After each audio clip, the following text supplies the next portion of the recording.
할렐루야. 이번 사순절 기간 주님과 동행하고 또 함께하는 시간들이 되어지시기를 주의 이름으로 축복합니다. 세상이 어둡고 캄캄할수록 누군가를 의지하고 누군가를 바라보고 신뢰할 수 있다는 것은 크나큰 은혜이기도 하고 큰 복이기도 합니다.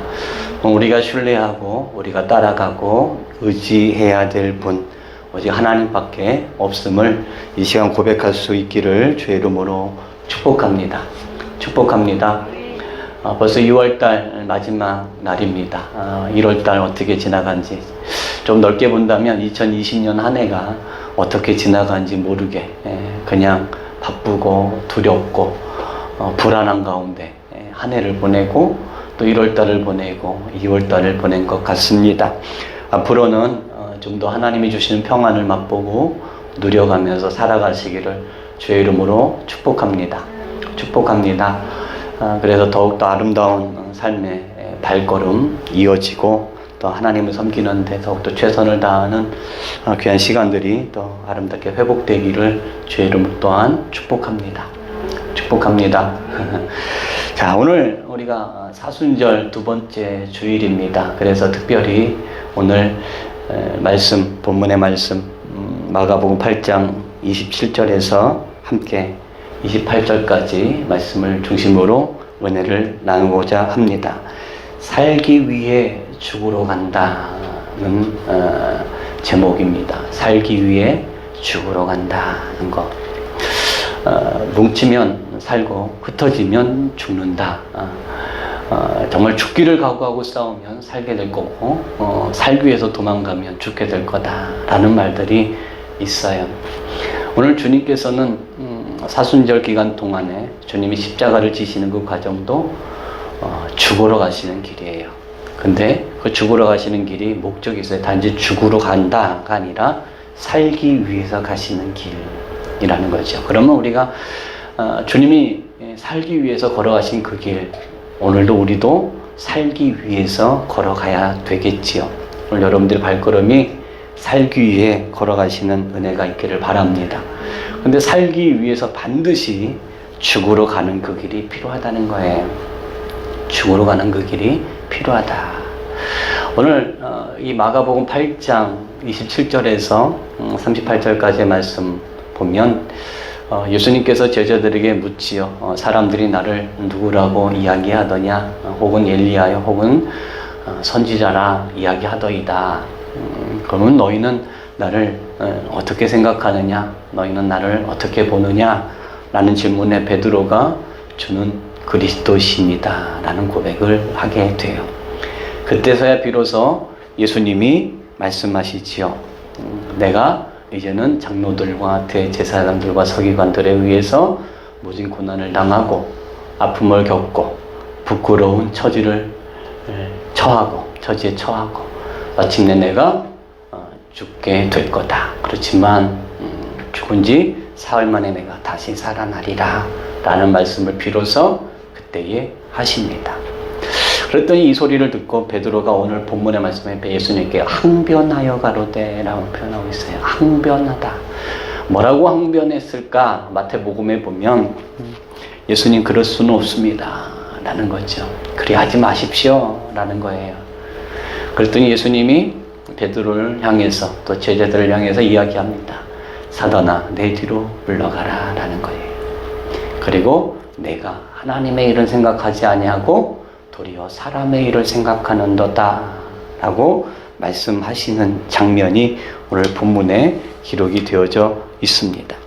그러면서 뒤에 하시는 말씀이 누구든지 나를 따라오려거든 자기를 부인하고 자기 십자가를 져라 라고 말씀하시고, 그리고 35절에 누구든지 자기 목숨을 구원하고자 하면 잃을 것이고 누구든지 복음을 위하여 자기 목숨을 잃으면 구원받으리라 라는 말씀을 해 주시고, 뒤에 가서 38절에 말하면 누구든지 음란하고 죄 많은 세대에서 나와 내 말을 부끄러워하면 인자도 아버지의 영광으로 거룩한 천사들과 함께 올 때에 그 사람을 부끄러워하겠다 라고 말씀하셔요.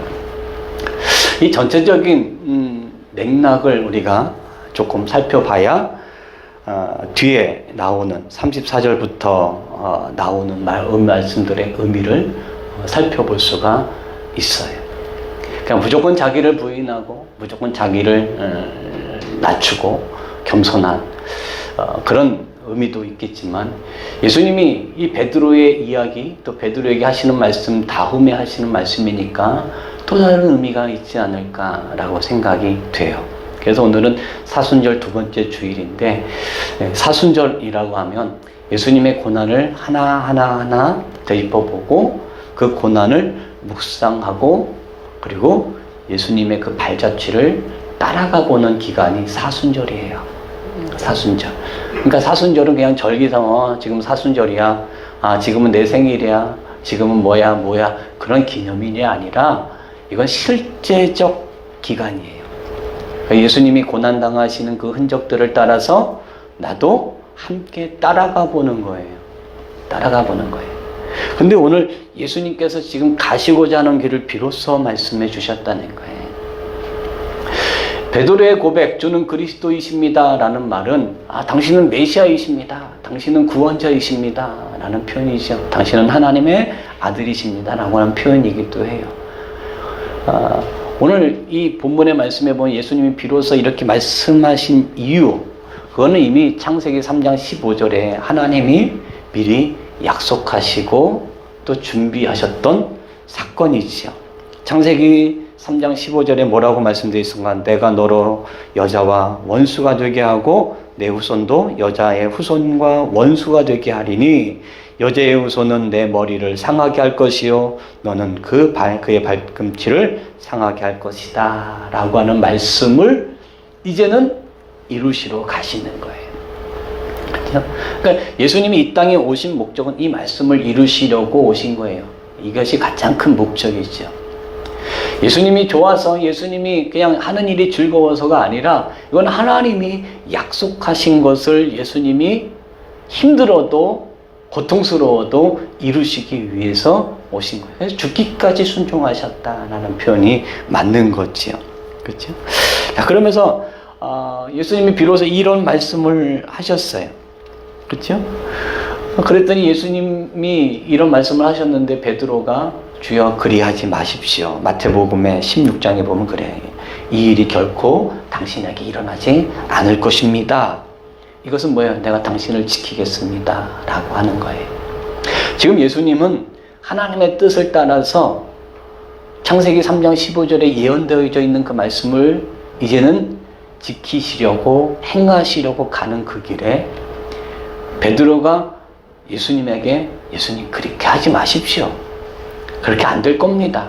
우리가 당신을 지킬 겁니다. 라고 항변을 했다는 이야기예요. 그러니까 예수님이 이런 베드로의 이야기를 듣고 내가 제자들을 잘 키웠어 라고 하지 않으셨어요. 사단아 내 뒤로 물러가라 라고 말씀하시죠. 그리고 하시는 말씀이 내가 하나님의 일은 생각하지 않고 도리어 사람의 일을 생각한다 라고 이야기하고 있어요. 자, 우리가 여기서 조금 생각해 봐야 될 거, 이 베드로의 고백도 그 고백이에요. 그렇죠? 예수님이 가시는 길도 가시는 길이에요. 근데 여기서 초점을 베드로가 예수님께 항변하였다라는 것에 좀 중점을 두고 싶어요. 베드로가 예수님이 하시는 말씀을 듣고 항변했다. 마태복음에는 그리하지 마십시오 라고 했다는 거죠. 우리가 이런 부분에서 조금 초점을 좀 다르게 해야 뒤에 자기 십자가, 자기를 부인하고 뭐 이런 것들에 대한 의미를 다시 한번 발견할 수 있을 것 같아요. 어찌됐든 지금 베드로는 예수님의 순한 예고, 이제 내가 잡혀서 죽어야 되겠다라고 하는 것, 거기에 즉각적으로 반대적 의사를 표현합니다. 그걸 항변했다라고 표현을 해요. 어쩌면 정말 순수하게 베드로가 예수님의 신변을 보장하고 보호하려고 했을 수도 있겠어요. 그렇죠? 정말 스승님이잖아요. 스승님이 죽으러 가신다는데, 이제 죽게 된다는데 가만히 있을 제자가 어디 있어요? 그런데 거기에 그 연장선에서 보면 베드로의 마음이 그럴 수도 있었겠다라고 생각이 들어요. 조금 더 깊이 베드로의 내면을 본다면 예수님이 돌아가시게 되면 12제자들을 비롯한 11제자들을 비롯한 베드로의 처지는 어떻게 될 것인가를 생각해보면 답은 간단할 수가 있겠죠. 예수님은 메시아이시고 이스라엘의 구원자이시고 이 땅에 왕으로 오셨음을 그들이 고백하고 시인하고 그런 분을 따라다녔어요. 그래서 그분과 함께하면서 많은 가르침도 받았고 눈 보는 현장에서 죽은 자도 살리시는 것을 보았고 병자를 고치시는 것을 보았고 자연 만물이 그의 말씀에 순종하는 것도 보았습니다. 야, 이분과 함께하면 무서울 것이 없겠다.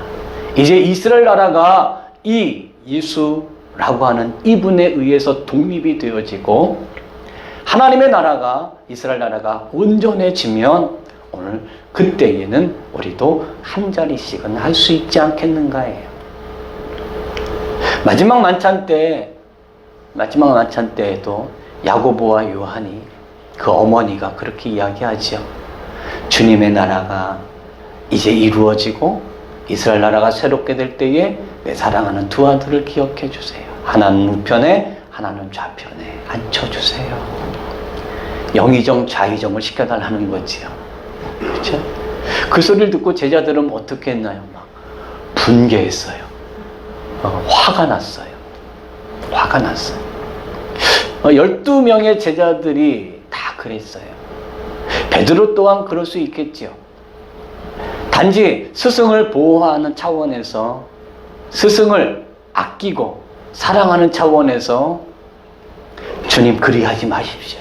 그 일이 당신에게 미치지 않도록 내가 당신을 지키겠습니다 라고 했을까라는 거예요. 어쩌면 이 일로 인해서 자기가 다른 제자들보다 예수님을 더욱더 사랑하고 다른 제자들보다 예수님을 더욱더 생각하고 있었다는 것을 나타내고자 하는 행동은 아니었을까요?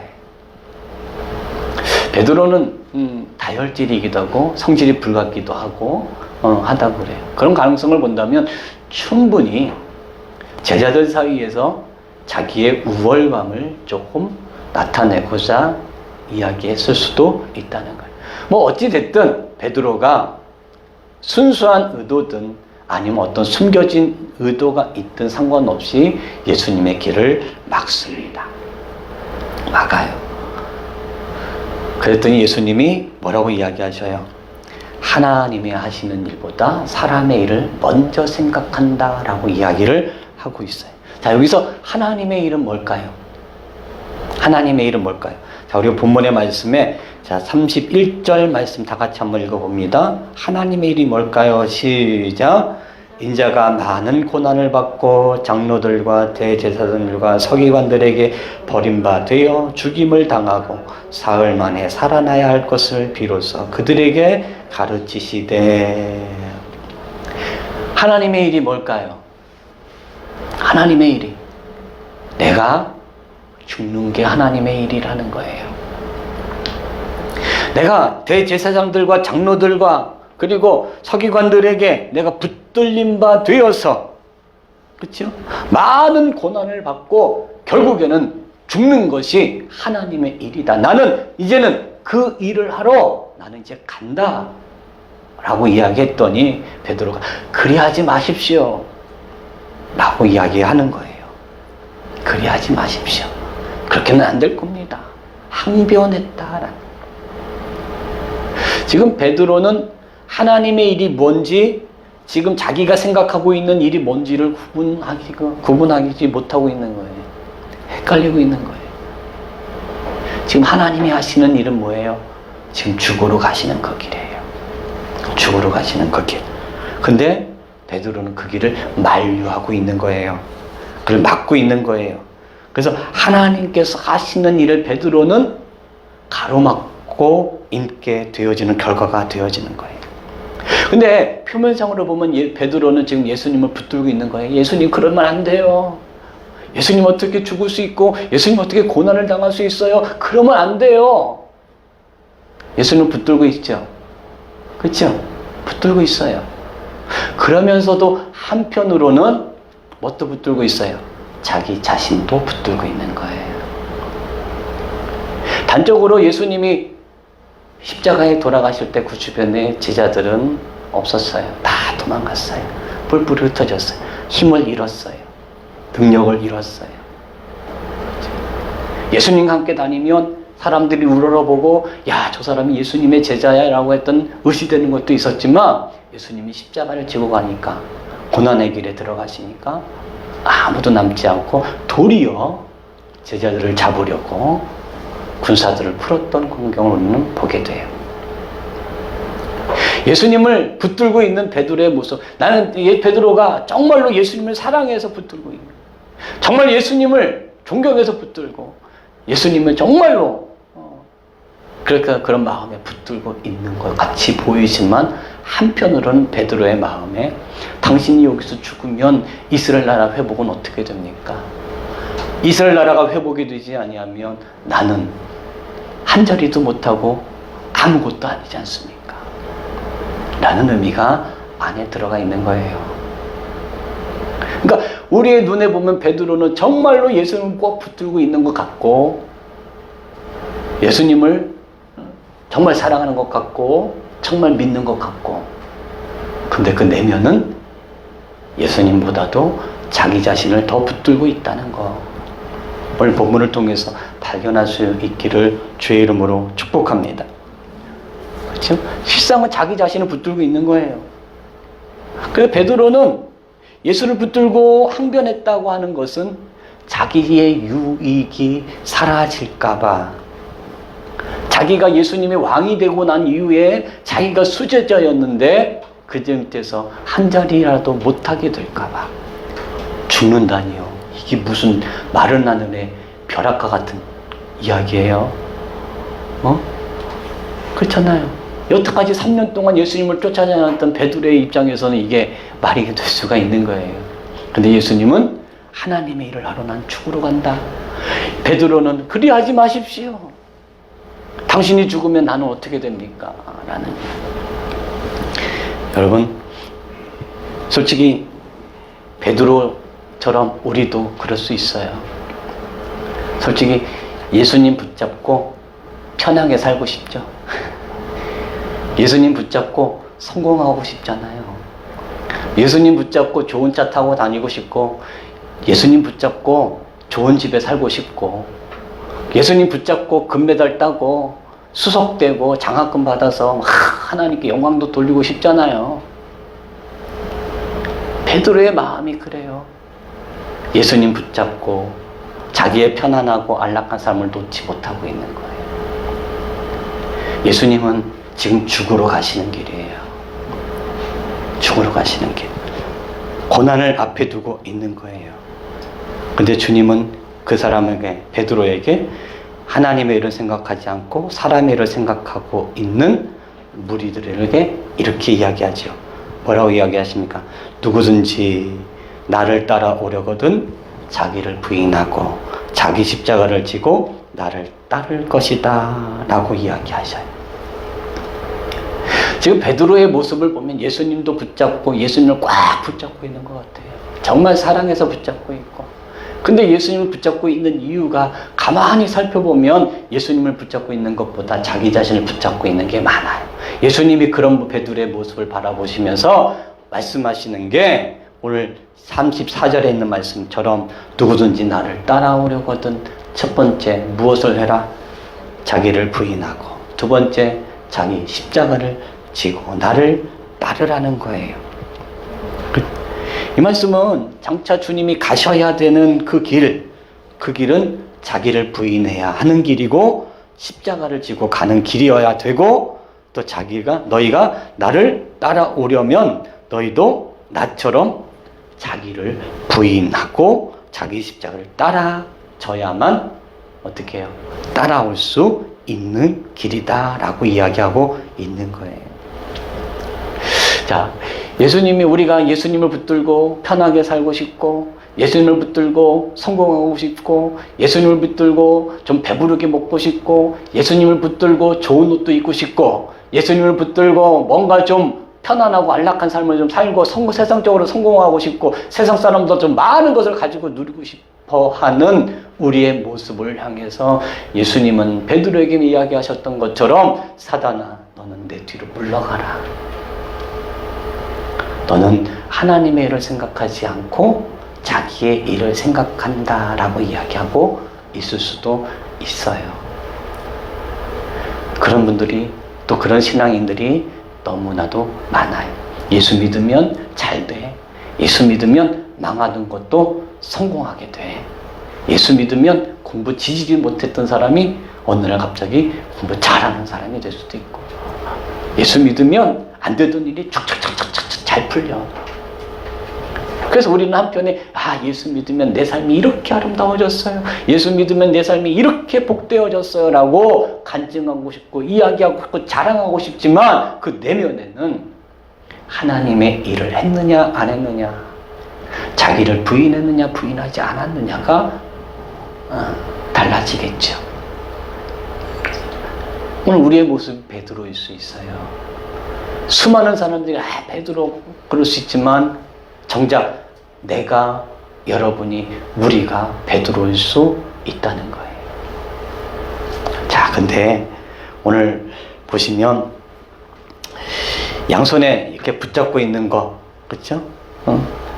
내가 좋아하는 거 붙들고, 예수 믿고 예수 붙들면서 내가 좋아하는 것도 붙들고, 예수 믿으면서 내가 먹고 싶은 것도 먹고 싶고, 예수 믿으면서 마시고 싶은 거 마시고 싶고, 예수 믿으면서 더 많은 것을 가지고 싶은 거, 그건 가짜라는 거예요. 그 가짜라고 하는 표현도 어떻게 보면 참 얌전한 표현이에요. 하나님은 베드로 보고 뭐라고 그래요? 사단아, 뒤로 물러가라 라고 하시잖아요. 오늘 이 베드로의 항변이라고 하는 이 부분에 초점을 맞춘다면 그 뒤에 있는 말씀도 해석이 가능해요. 자, 38절 말씀 한번 볼까요? 38절 말씀 다 같이 한번 읽어봅니다. 시작.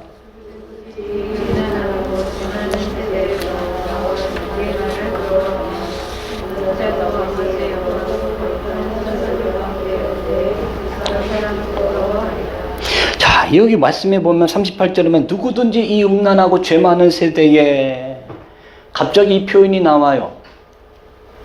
그렇죠?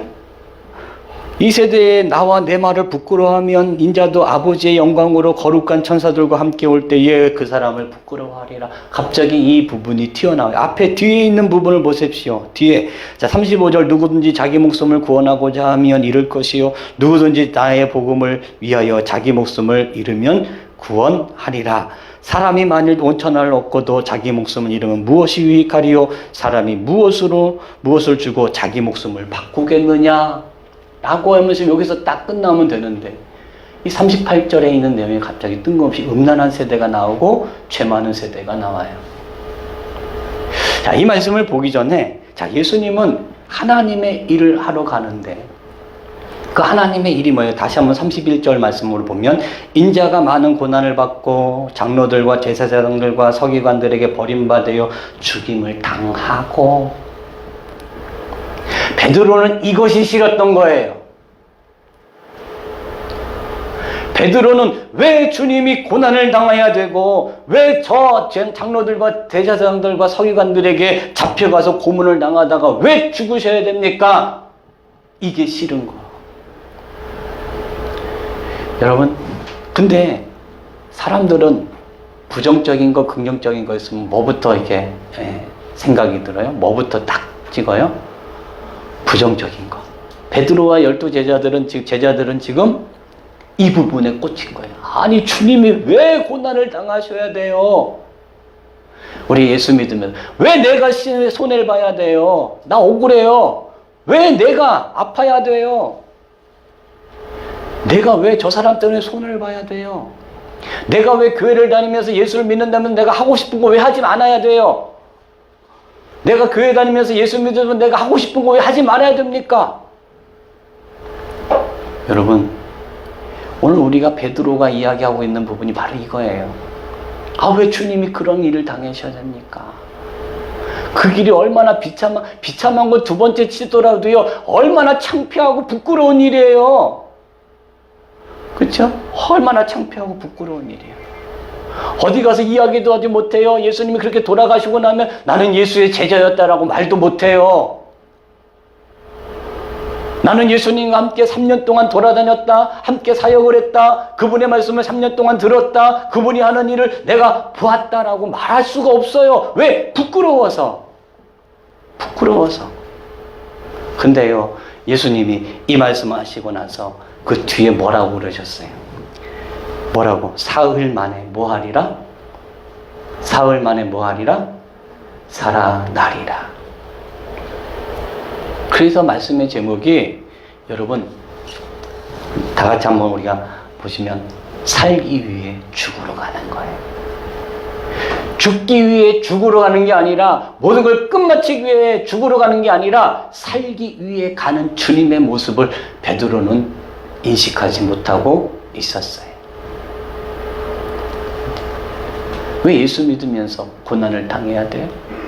왜 예수 믿으면서 억울하게 억울한 일을 왜 당해야 돼요? 왜 애매하게 고난을 당해야 되냐고요? 우리도 사람이고, 우리도 인권이고, 나도 자존심이 있는데 말이야. 나는 절대 그렇게 못해요. 그러면서 예수는 붙잡고 있는 것 같아요.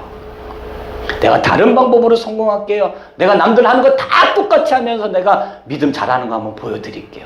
개뿔 잘하지도 않아요. 그렇죠? 여러분, 오늘 38절 다시 한번 봅니다. 누구든지, 시작, 누구든지 이 음란하고 죄 많은 세대에 나와 내 말을 부끄러워하면 인자도 아버지의 영광으로 거룩한 천사들과 함께 올 때에 그 사람을 부끄러워. 자, 여기서 음란하다라고 하는 표현이 나오는데, 이건 성적인 음란이 아니라 우상숭배예요. 우상숭배. 우상숭배는 뭐예요? 하나님보다 무언가를 더 사랑하고 더 좋아하는 게 우상이죠. 그 우상숭배, 하나님보다 더 좋아하는 것들을 찾아다니고 그것들 위해서 사는 사람들을 음란한 세대다라고 표현하고 있어요. 그것을 죄 많은 세대에 내 말과 나를 부끄러워하는 사람들로 드러나요. 다시 말하면, 마지막으로 말씀드리면, 이 말씀은 어떤 의미예요? 예수님이 십자가 지고 가는 그 길이 너무 부끄러워요. 아니, 지금까지 죽은 자도 살리고 병든 자도 고쳐주시고 자연 만물도 그 말씀에 순종하고 막 그렇게 능력을 행했던 그분이, 주님이 십자가 지시는 거, 나 싫어요. 예수님이 십자가 지시고 죽음 당하시면 나 그거 못 봐요. 부끄러워요. 십자가는 부끄러움인 거예요. 그래서 사람들이 신앙생활 하면서 고난당하는 거, 애매하게 어려움 당하는 거, 억울함을 당하는 거 싫어해요. 요즘에는 다 자존심들이 있잖아요. 내가 자존심이 있는 한 나 그거 못해. 그리고 더 중요한 거는 그 사람들과 똑같이 살기 위해서, 그 사람들이 보니까 다 편안해 보여. 먹고 싶은 거 마음대로 먹죠. 마시고 싶은 거 마음대로 마시죠. 하고 싶은 거 마음대로 하죠. 그게 좋아요. 그러면서 자기도 교회는 다니고 예수를 믿는다고 하지만 그들 앞에서 내가 교회 다니고 예수 믿고 있다는 것 자체가 부끄럽게 여겨지는 사람들이 있다는 거죠. 여러분, 그렇죠. 부끄러워요. 나 교회 다니고 있다는 게 부끄러워. 그래, 어디 가서 말도 못해. 어디 가서 나 예수 믿는다고 말도 못해요. 근데 그런 사람들에게 주님은 뭐라고 이야기하시는 거예요? 나도 그 사람들을 뭐하리라? 부끄러워하리라. 문제는 뭐가 있어요?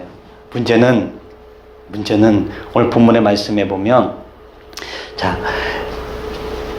본문의 말씀에 보면 우리가 34절 말씀에 자기를 부인하고 자기 십자가를 지지 않으면 결론은 하나예요. 하나님이 부끄러워하시는 자가 된다는 거예요. 예수님이 베드로에게 사단아 내 뒤로 물러가라 했을 때 예수님이 왜 뒤로 물러가라고 그랬을까요? 하나의 그냥 우화적인 거지만 왜 뒤로 물러가라? 부끄럽다는 거예요.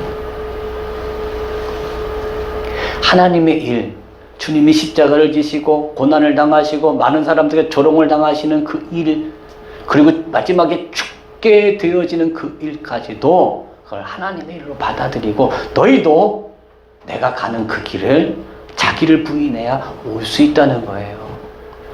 내가 좋아하는 것, 내가 즐거워하는 것, 내가 몸이 편안해하는 것, 나의 평안과 안락을 포기하는 것, 그게 자기 부인이에요. 베드로가 자기 부인이 됐다면 주님 그렇습니까? 주님이 고난을 당하시지만 나는 주님이 끝에 하신 말씀 사흘째 되는 날 다시 살겠다 하시는 말씀을 나는 믿고 나는 겁니다. 주님 고난 받으실 때 내가 옆에 있겠습니다. 그게 자기 부인한 사람이죠. 그게 자기 십자가를 지는 사람이죠. 근데 우리는 주님이 당하신 고난이 싫어요. 내가 예수 믿으면서 당하는 손해 싫어요. 예수 믿고 좋은 차 타고 싶고 예수 믿고 좋은 집 살고 싶고 예수 믿고 성공하고 싶은 게 우리의 마음이 더 커요. 근데 본질적으로 예수 믿고 내가 그렇게 잘 사는 게 나를 위해서지 하나님의 영광을 위해서겠냐고요. 그렇죠? 그렇다고 해서 여러분 가난하게 살으라는 이야기는 아니에요. 무엇이 중요한지를 생각하라는 거죠. 여러분 이번 사순절 기간에 여러분들 자기를 비우는 그런 삶이 되어지기를 주의 이름으로 축복합니다. 이 사순절 시간 매일매일마다 제가 떠드리잖아요. 이렇게 띄워드리잖아요. 그거 하나씩 한번 해보세요. 그게 다 비움이고 내려놓음이고 자기 부인하는 거예요. 그렇죠? 그래서 이번에 죽지만 살아나기 위해서, 그렇죠? 살아나기 위해서 죽음의 자리 가시는 주님을 쫓아가는 그 발걸음이 되기 위해서 우리가 조금만 더 실천할 수 있는 부분들이 있었으면 좋겠어요. 일단은 불평의 말을 금식하세요. 그리고 감사의 말로 채워보시기 바랍니다. 그리고 부정적인 판단과 비난을 금지하시고 칭찬과 격려로 채워보시기를 바라고요. 슬픔을 금하고 기쁨으로 채워보시길 바라고 내 자랑, 자기 자랑 금하고 다른 사람의 아픔을 살펴줄 수 있는 그런 사순절이 되기를 바라고요. 마지막으로 내가 하고 싶은 일 금식하고 내가 하고 싶은 말 금식하고 내가 하고 싶은 행동 금식하고 다른 사람과 함께 하고 싶어하는 말 또 함께 듣고 싶은 말들을 채워갈 수 있는 이번 사순절 기간이 되어지기를 주의 이름으로 축복합니다. 그게 내 자신을 비워가는 거예요. 그래야 주님을 쫓아갈 수 있다는 거예요. 여러분 이번 사순절 기간에 주님을 쫓아갈 수 있기를 주의 이름으로 축복합니다. 베드로처럼 주님을 위하는 척, 신앙인인 척, 근데 그 내면은 오직 나만을 위한 걸로 가득 차. 내가 좋아하는 것, 내가 하고 싶은 것만 하고 다니고 어떻게 주님을 쫓아갈 수 있겠어요? 그게 본질적으로는 세상 앞에서 내가 예수를 부끄러워하는 거예요. 본질적으로는 죄 많은 세대 가운데 내가 예수를 믿고 있다는 것 자체가 부끄럽고 창피하게 느껴지는 거예요. 마지막에 어떻게 돼요? 내가 그들을 부끄러워하리라. 여러분 주님의 십자가를 자랑스럽게 여기시는 이번 사순절 기간이 되기를 주의 이름으로 축복합니다. 주님이 걸어가신 그 길을 자랑스럽게 여기십시오. 내가 당하는 고난을, 어려움을 애매하게 당하는 고난도 자랑스럽게 여기십시오. 그게 우리의 최고의 자랑이에요. 사도 바울을 보십시오. 사도 바울도 내가 주를 위하여 당하는 고난이 그에게 최고의 자랑거리예요. 내게는 예수의 흔적이 있다는 거죠. 오늘 여러분들의 예수의 흔적을 채워가는 이번 사순절 기간이 되어지기를 주의 이름으로 축복합니다. 우리 함께 기도했으면 좋겠어요. 하나님, 이번 사순절 기간 나를 부인하는 시간들 되게 하시고 주님을 붙잡는 것 같으면서도 나를 붙잡고 있는 것들이 있다면 하나님 내려놓게 하시고 오늘 주님이 주신 은혜 속에서 주님과 함께 동행하고 발걸음을 하는 귀하고 복된 시간들이 되게 해달라고 우리 함께 합시다.